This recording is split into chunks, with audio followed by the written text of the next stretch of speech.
महाराष्ट्र के स्टूडेंट्स के लिए दो बड़े पहाड़ चढ़ने जैसे हैं, एक एचएससी बोर्ड्स और दूसरा एमएचटी सीईटी।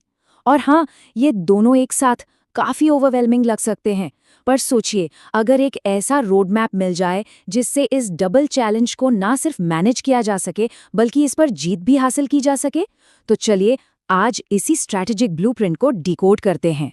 तो सवाल बिल्कुल सीधा है, ये दो ज़रूरी एग्जाम्स और एक ही मंजिल।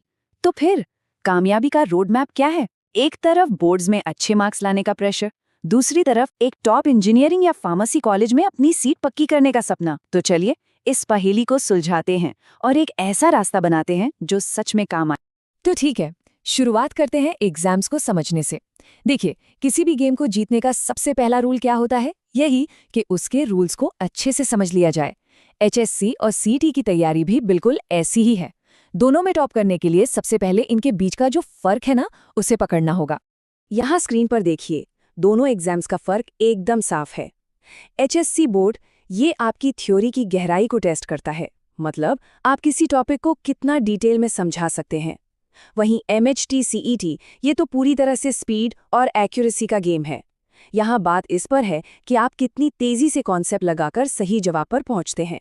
तो एक तरह से एक है ज्ञान की परीक्षा और दूसरी है उसके एप्लीकेशन की।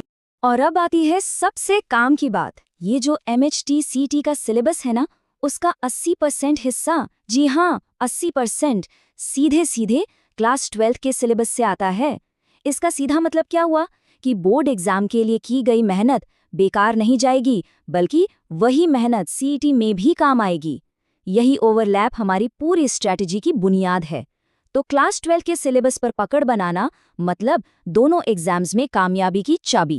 ये टेबल देखिए, ये दोनों एग्जाम्स के बीच के अंतर को और भी साफ कर देती है। एक पेन पेपर वाला डिस्क्रिप्टिव एग्जाम है, दूसरा कंप्यूटर पर होने वाला एमसीक्यू टेस्ट। लेकिन यहाँ पर सबसे बड़ा गेम चेंजर जानते हैं क्या है? एमएचटी सीईटी में कोई नेगेटिव मार्किंग नहीं है। ये एक बहुत बहुत बड़ा प्लस पॉइंट है। इसका मतलब साफ है, हर सवाल को अटेम्प्ट करना है, छोड़ना एक भी नहीं। चलिए अब बात करते हैं स्ट्रैटेजी के सबसे जरूरी हिस्से की, जैसे हम कहते हैं the high yield hit list. देखिए, पूरा का पूरा सिलेबस पढ़ने की बजाय क्यों ना उन टॉपिक्स पर ज्यादा ध्यान दिया जाए जिनसे सबसे ज्यादा सवाल पूछे जाते हैं। इसी को कहते हैं स्मार्ट वर्क, और ये हिट लिस्ट वही टॉपिक्स हैं जो कम मेहनत में ज्यादा से ज्यादा मार्क्स दिलाएंगे। और हाँ, ये कोई हवा में की गई बात नहीं है, ये कोई तुक्का नहीं है। ये जो ब्लूप्रिंट है, ये पिछले कई सालों के पेपर्स के डेटा एनालिसिस पर आधारित है। एक ठोस प्लान। देखिए, 99+ परसेंटाइल का टारगेट सिर्फ हार्डवर्क से नहीं बल्कि स्मार्ट वर्क से हासिल होता है, और ये डेटा हमें वही स्मार्ट रास्ता दिखाता है। तो सबसे पहले आते हैं फिजिक्स पर। कुछ चैप्टर्स तो यहाँ सच में गेम चेंजर हैं, जैसे कि kinetic theory of gases and radiation. सोचिए, अकेले इस चैप्टर से 12% सवाल आते हैं। इसके बाद ऑसिलेशंस, रोटेशनल मोशन और इलेक्ट्रोस्टैटिक्स जैसे टॉपिक्स हैं। इन पर अगर कमांड बना ली तो स्कोर में एक जबरदस्त उछाल देखने को मिलेगा। अब बात केमिस्ट्री की। यहाँ सबसे बड़ा खिलाड़ी है केमिकल थर्मोडायनामिक्स। पूरे 15% का वेटेज है इसका। इसके बाद इनऑर्गेनिक में पी ब्लॉक, डी और एफ ब्लॉक और कोऑर्डिनेशन कंपाउंड्स को बिल्कुल नहीं छोड़ना। और जब ऑर्गेनिक की बात आती है तो फोकस होना चाहिए एल्डिहाइड्स, कीटोन्स और कार्बोक्सिलिक एसिड्स पर। ये वो टॉपिक्स हैं जो स्कोर को सीधा बूस्ट करेंगे। और आखिर में मैथ्स। देखिए, यहाँ तो कैलकुलस और ज्योमेट्री का राज है। अकेले इंटीग्रेशन और 3D ज्योमेट्री, ये दोनों मिलकर ही लगभग 22% पेपर बना देते हैं। है ना कमाल की बात? इनके साथ साथ ट्रिग्नोमेट्रिक फंक्शंस और प्रोबेबिलिटी भी हाई प्रायोरिटी पर रखने हैं। इन चैप्टर्स को इग्नोर करना मतलब एक बहुत बड़ी गलती करना। तो अब हमें ये पता चल गया है कि क्या पढ़ना है और क्यों पढ़ना है। तो चलिए अब बात करते हैं कि कैसे पढ़ना है। अब हम स्ट्रैटेजी से एक्शन प्लान की तरफ बढ़ रहे हैं। एक ऐसा प्लान जो बोर्ड्स और सीईटी दोनों की तैयारी को एक साथ जोड़ दे। इस पूरी स्ट्रैटेजी की जो आत्मा है ना, वो है सिनर्जिस्टिक स्टडी। ये सुनने में थोड़ा भारी शब्द लग सकता है, पर इसका मतलब बहुत सिंपल है। एक तीर से दो निशाने। मतलब जब एचएससी के लिए किसी टॉपिक को गहराई से पढ़ते हैं तो कॉन्सेप्ट्स इतने मजबूत हो जाते हैं कि सीईटी के एमसीक्यूज अपने आप तेजी से सॉल्व होने लगते हैं।